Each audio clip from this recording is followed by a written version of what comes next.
Assalamualaikum dok. Waalaikumsalam, Pak. Oke, silakan duduk, Pak.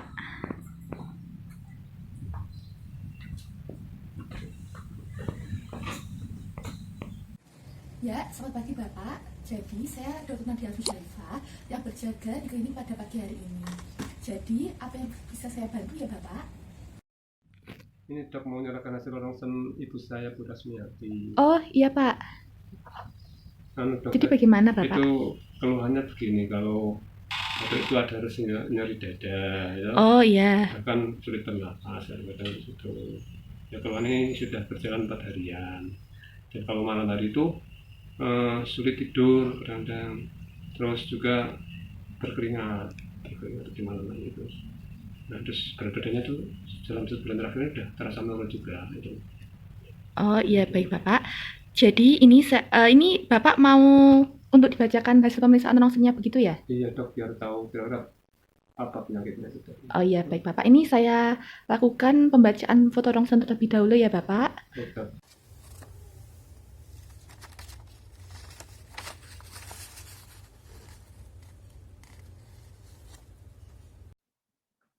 Ya, bismillahirrahmanirrahim. Baik, setelah foto rongsen terpasang di lightbox, maka langkah pertama yang dapat kita lakukan adalah menilai posisi foto. Apakah foto ini termasuk lateral atau PA ataupun AP. Kalau lateral ini jelas tidak ya. Kemudian untuk menilai PA atau AP, di sini kita bisa melihat os clavicular joint, dia berada di lapang paru. Kemudian kita juga melihat uh, os scapula, dia berada di luar dan tidak bersuperposisi terhadap lapang paru. Maka dapat disimpulkan bahwa foto ini adalah foto PA. Kemudian yang kedua kita akan melakukan penilaian kelayakan foto. Yang pertama adalah dilihat dari identitas pasien. Di sini didapatkan bahwa pasien bernama Nina Rasmiati, dengan umur 56 tahun. Foto ini diambil di Rumah Sakit Saiful Anwar, Malang, pada tanggal 26 April 2014 pada pukul 06.12 sore. Kemudian selanjutnya kita menilai marker foto. Di sini didapatkan, di sini ya markernya, ya baik. Setelah itu kita menilai apakah pada saat pengambilan foto ini pasien cukup inspirasinya atau tidak. Yang pertama adalah kita melihat apakah diafragma dari pasien ini setinggi vertebra thoracalis ke-10. Ini dapat dinilai tidak setinggi vertebra thoracalis ke-10 ya, ini hanya sampai vertebra thoracalis ke-8. Nah, selanjutnya costae anterior ke-6, apakah dia memotong dome dari diafragma. Ini didapatkan tidak memotong ya. Misalnya di sini costae anterior ke-6 jadi memotong. Nah, selanjutnya kita menilai apakah costae posterior terlihat sampai ke 10. Ini tidak ya, dia itu hanya terlihat sampai ke 8.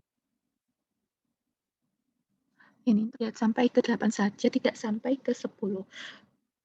Nah, kemudian untuk costae anteriornya kita lihat apakah dia terlihat sampai 6 atau 7. Ya, ini kita lihat ini costae anteriornya ada terlihat sampai 6 ya. Jadi costae anteriornya terlihat sampai 6, jadi memenuhi, tapi costae posteriornya hanya terlihat sampai ke 10. Nah, berarti dari segi inspirasi, pasien ini sebenarnya kurang cukup ya. Kemudian selanjutnya kita menilai simetrisitas dari foto ini, yaitu menilai sternoclavicular joint, fixa dan sinistra ke garis median. Apakah simetris atau tidak? Ini lihat garis mediannya, kemudian ini sternoclavicular dari sini. Ya, kita lihat simetris atau tidak ya. Ini insya Allah sama ya, insya Allah simetris. Kemudian kita melihat dari apakah foto ini terpotong atau tidak. Sebenarnya dari foto ini itu banyak potongan-potongan ya, ini dari sisi luarnya ini sebenarnya banyak potongan-potongan. Ya ini apa juga banyak potongan dari sisi luar. Nah, kesimpulannya sebenarnya foto ini kurang layak ya dari sisi ya kelayakannya kurang layak, tapi kasihan juga kalau misal pasiennya disuruh foto lagi kembali ke rumah sakit gitu ya. Kemudian yang selanjutnya kita menilai apakah ada superposisi dari os scapula. Karena tadi itu kita sudah menyepakati bahwa ini apa ya foto PA ya kan. Dan juga di awal kita sudah menilai bahwa ini tidak berada di luar dan tidak bersuperposisi. Ya. Dan seperti kita tidak bersuperposisi ya ke os scapulanya ini. Tidak menutupi lapang paru. Kemudian menunjukkan hilus. Di sini letak hilusnya adalah berada di sini. Ya, ini adalah hilus. Nah, hilus ini dia tuh berisi arteri, vena, dan juga pembuluh limfa. Selanjutnya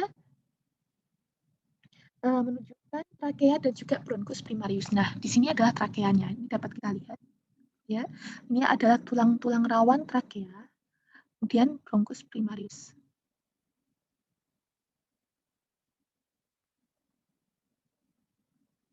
Nah, ini sebenarnya karina atau percabangan dari trakea yang membentuk bronkus primarius, dia itu berada di toraka vertebra torakalis keempat. Jadi dibutuhkan imajinasi yang kuat ya untuk menggambarkan ini ketika kita melihat foto rongsen. Kemudian yang selanjutnya kita melihat sinus costophreniculus. Ya. Sinus costophreniculus ini sebenarnya dalam keadaan normal dia lancip, tapi dalam gambar ini didapatkan perkabutan ya, banyak perkabutan. Ini perkabutan pelan dan akhirnya menyebabkan sinus costophreniculus ini menjadi kurang lancip. Ya. Kemudian selanjutnya kita menilai sinus cardiophreniculus ini juga didapatkan normalnya juga lancip ya. Nah, karena ini tidak lancip, maka disebabkan karena adanya kardiomegali pada pasien ini. Nah, ini juga kita bisa dapat melihat ya ini tuh CTR-nya atau cardiotoraxis ratio-nya itu lebih dari 0,5.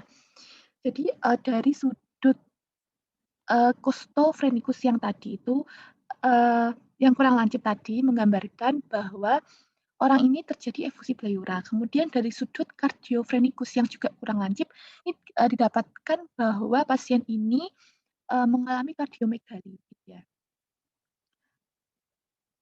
Nah, tapi untuk yang sudut costophreniculus tadi itu memang efusi pleura, tapi tidak sampai membentuk meniscus sign ya. Jadi maka masih bisa disebut dengan laminar effusion. Oke. Selanjutnya kita menilai menunjukkan diafragma. Nah, diafragma itu terlihat seperti kubah di bawah paru-paru dan juga jantung. Nah, normalnya diafragma sebelah kanan, maaf, diafragma sebelah kanan ini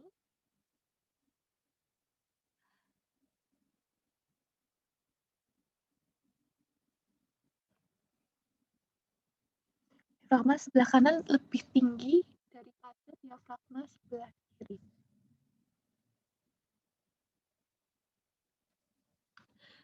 Dan normalnya jarak diafragma sebelah kanan ke diafragma sebelah kiri adalah 1 sampai 1,5 cm.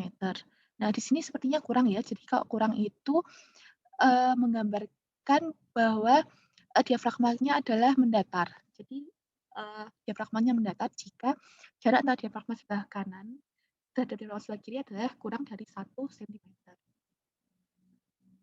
Nah, ya kenapa kok diafragma sebelah kanan dia berada di lebih atas daripada diafragma sebelah kiri? Karena memang di diafragma ini terdapat organ liver. Nah, tadi juga didapatkan bahwa diafragmanya mendatar, maka itu menunjukkan bahwa terjadi efusi pleura di paru-paru pasien. Ya. Kemudian selanjutnya adalah menyebutkan batas-batas jantung. Yang pertama adalah atrium kanan. Ya, ini adalah atrium kanan. Nah, atap kanan ini merupakan batas jantung kanan bawah dan berhubungan dengan mediastinum superior yang dibentuk oleh vena cava superior. Jadi di sini tuh ada vena cava superior ya, sini, yang berhubungan dengan atrium kanan dan menjadi perbatasan ya, perbatasan. Kemudian yang kedua adalah arcus aorta. Di sini arcus aorta. Arcus aorta ini arcus aorta ini menjadi batas jantung kiri atas dan dia cirinya adalah menonjol seperti ini ya. Kemudian berada di atas pinggang jantung. Jadi di bawahnya arcus aorta adalah pinggang jantung. Selanjutnya adalah ya ini lanjutannya kita menentukan pinggang jantung. Ini pinggang jantung adalah batas jantung yang itu ya, yang jagung, tapi biasanya tuh dia tuh landai. Nah, di sini tuh kurang landai ya, karena memang terjadi kardiomegali dari jantung pasien ini. Nah, kemudian selanjutnya adalah ventrikel kiri. Dia menjadi batas bawah kiri dari jantung. Nah, ini tuh lengkungan yang konveks gitu ya, mencembung begitu ya. Nah, kemudian dia tuh lanjut sampai ke sinus cardiophreniculus gitu ya. Dan yang terakhir adalah apex jantung. Ini adalah apex jantung yang merupakan puncak lengkungan dari ventrikel kiri. Selanjutnya kita menjelaskan hasil-hasil yang telah ditemukan, yaitu tadi ya, kita menemukan bahwa diafragma dari pasien ini mendatar karena jarak diafragma kanan dan juga diafragma kiri itu kurang dari 1 sampai 1,5 cm.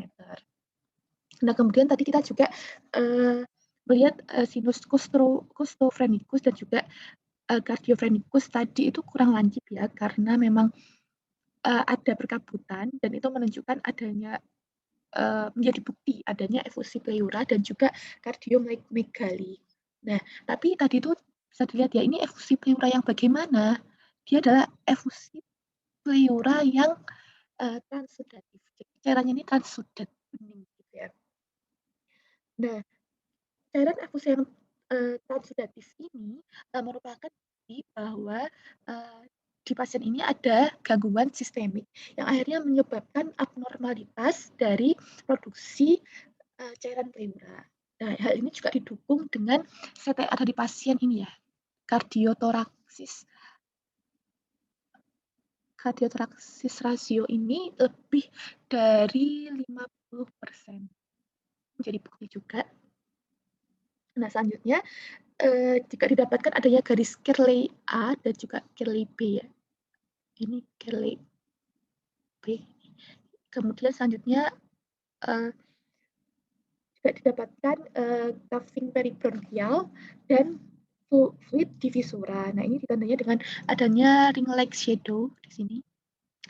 Ring-like shadow ini meyakinkan bahwa diagnosis kerja dari pasien ini adalah edema paru interstisial et causa heart failure.